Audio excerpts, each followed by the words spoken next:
You think you know me? I get it. You've seen the memes, the hustle, the jorts, the you can't see me. But there's a whole side of me that rarely makes the highlight reel. Yeah, I've held 16 world titles. Yeah, I've faced legends. But what if I told you the stuff outside the ring? The things I don't usually talk about, that's where the real shockers live. So here it is, 11 facts about me that might just surprise you.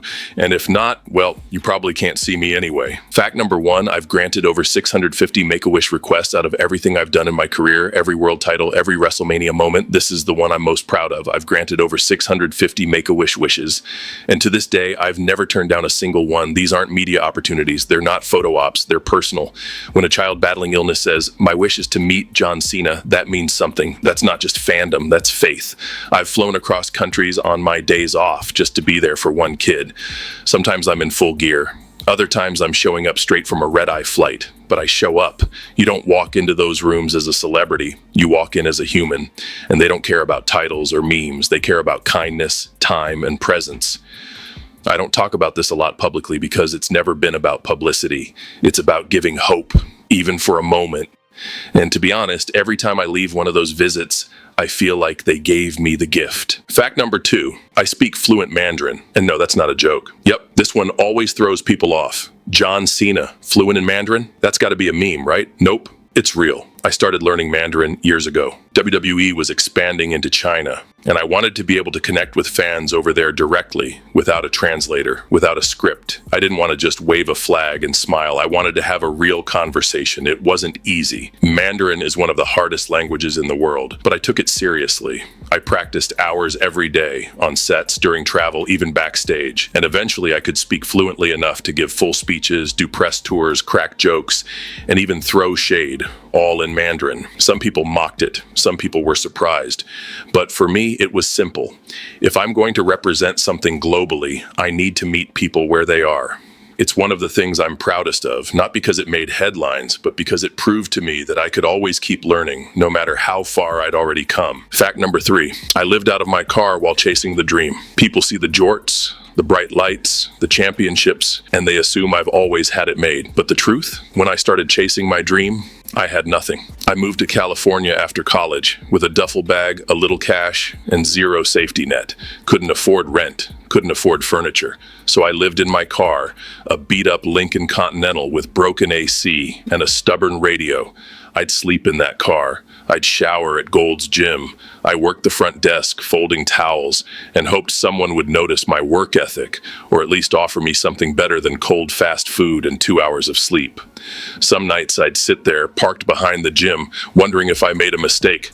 But deep down, I knew quitting wasn't an option. That part of my life, it built me.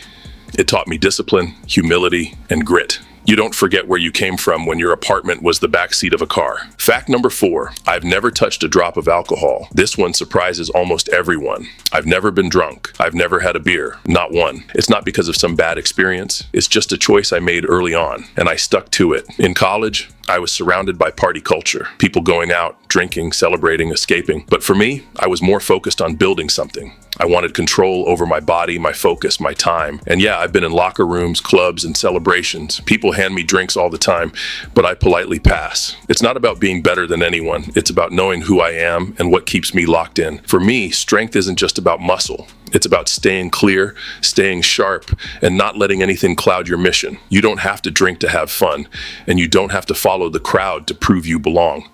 I've always walked my path, even if it meant being the only sober guy at the after party. Fact number 5, my first WWE gimmick was a robot. Literally, you know me now as the face that runs the place, but you should have seen me back in the beginning. My first real gimmick in WWE, I was a half-man, half-machine called the Prototype. Yeah, a robot with bleach blonde hair and zero chill. The idea was that I was genetically engineered to be perfect, emotionless, mechanical, unstoppable. I cut promos like a Terminator on protein powder, and you know what? I went all in. Looking back now, it was ridiculous, but it taught me something valuable. Confidence sells everything. Even the weirdest gimmick can work if you believe in it. I didn't laugh it off or act embarrassed. I owned it, because in this business, if you hesitate, the crowd senses it. If you doubt yourself, the locker room does too. So yeah, before the jorts and chain gang days, I was a glitchy cyborg who cut monotone promos about human dominance. And honestly, I loved it. Fact number 6, I worked out on my wedding day because I always do. Here's something about me most people don't understand. I work out every single day, no exceptions. Rain, snow, jet lag, injuries, doesn't matter. I've trained on holidays. I've trained on movie sets. I even trained on my wedding day. It's not about vanity. It's about discipline. The gym has always been my anchor. It's where I focus, where I reset. When everything else feels chaotic, lifting a barbell reminds me I'm still in control of something. Even on the biggest days of my life, I carve out time to train, not to prove a point, but because it's part of who I am. People think commitment is about showing up once in a while. For me, it's about consistency, especially when it's inconvenient. Every rep is a reminder that results don't come from hype. They come from repetition. So yeah, while most people spend their wedding morning getting tuxed up, I was finishing a killer leg day. Fact number 7, I turned down Hollywood to stay loyal to WWE. Let me be real with you.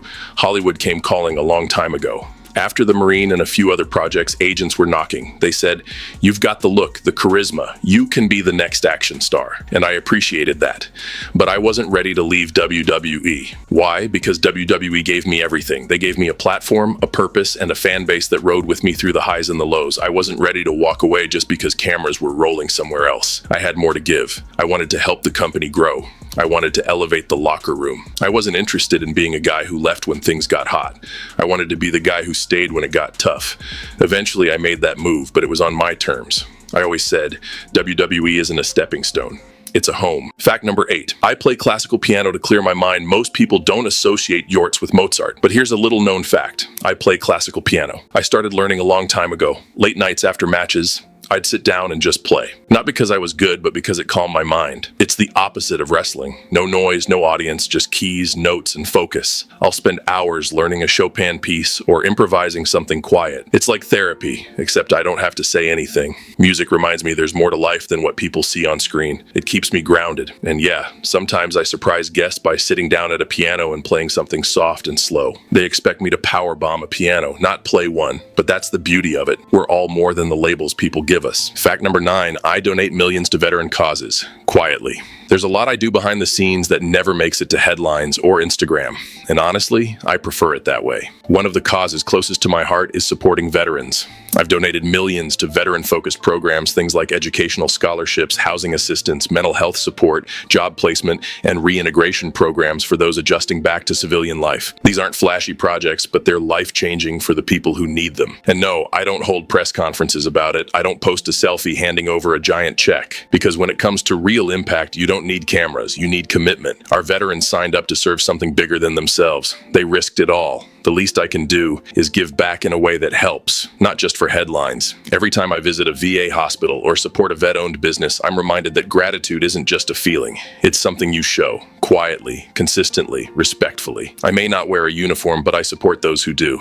That's part of my mission. No spotlight required. Fact number 10, my catchphrase came from my little brother, "You can't see me." That wasn't something I brainstormed in a marketing meeting. It didn't come from a creative team, a focus group, or some branding expert.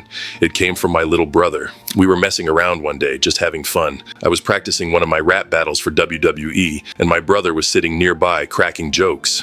Out of nowhere, he dares me to do this goofy hand in front of the face wave move while rapping. I looked at him like he was crazy. He said, "Do it. It'll look stupid, but people will remember it." I figured, why not? I went out, dropped my bars, threw up the wave, and the crowd went wild. What started as a joke between brothers turned into one of the most iconic taunts in wrestling history. A simple, silly dare became something fans all around the world still mimic to this day. It just goes to show, sometimes the best ideas don't come from a boardroom. They come from family, from fun, from just being yourself. My brother may not be on TV, but he helped make history, one invisible taunt at a time. Fact number 11, I came back from injuries way too soon. If you followed my career, you know I'm not one to stay down for long. But here's the truth.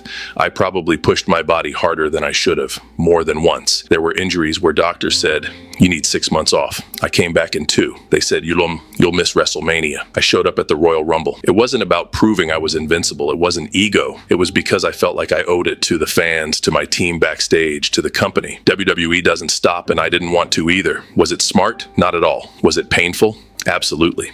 But I couldn't live with the idea of letting people down. I've wrestled with torn muscles, broken bones, and pain that kept me awake at night. But the thing that scared me more than pain was regret. So I kept coming back, again and again. Looking back, maybe I should have rested more. Maybe I should have let my body heal properly. But if you've ever seen me in that ring, You know this. I gave everything I had, every single time, because I believed then and still do. The show must go on. So yeah, there's a lot more to me than you see on the screen. Some of it's surprising, some of it's intense, some of it you probably never expected. But that's life, right? You grow, you grind, you give. And if you're lucky, you get to do it while wearing jorts. Thanks for watching. Stay true, stay strong, and remember, you can't see me.